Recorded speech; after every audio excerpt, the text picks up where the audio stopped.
அனைவருக்கும் வணக்கம். என் பேர் டாக்டர் லக்ஷ்மி சிவகுமார். கார்னியா சுகாலய சர்க்கரை நோய் மையம் கும்பகோணத்துலேருந்து பேசுகிறேன். டயபெட்டிக் பேஷண்ட்ஸ் 6 மாதத்துக்கு ஒரு தடவை எடுக்க வேண்டிய இன்னொரு முக்கியமான டெஸ்ட் இந்த ஃபுட் டாப்லர் டெஸ்ட்.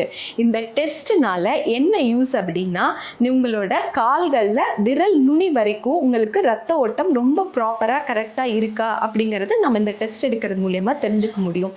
கால்களில் ரத்த ஓட்டம் ரொம்ப சீராக இருக்கா அப்படிங்கிறது நம்ம இந்த டெஸ்ட்டை வச்சு பண்ணிக்கலாம்.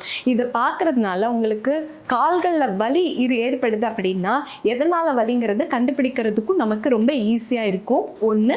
ரெண்டாவதா, கால்களில் ஏதாவது புண்ணோ ஏதாவது ஏற்பட்டாலும் நம்ம கொடுக்குற மருந்துகள் நமக்கு கால் நுனி வரைக்கும் போய் வேலை செய்யறதுங்கிறது ரொம்ப ஈஸியாக இருக்கும். கால்கள் புண்கள் வராமல் தவிர்க்கவும் யூஸ்ஃபுல்லாக இருக்கும். வந்த புண்கள் சீக்கிரம் ஆறுறதுக்கும் நமக்கு கால் ரத்த ஓட்டம் டிப் வரைக்கும் ரொம்ப நல்லா இருக்கிறது ரொம்ப ரொம்ப அத்தியாவசியம். அதனால மறக்காம எல்லாரும் 6 மாசத்துக்கு ஒரு தடவை இந்த food Doppler test diabetic patients எல்லாரும் எடுத்துக்க வேண்டியது ரொம்ப அவசியம். தேங்க்யூ.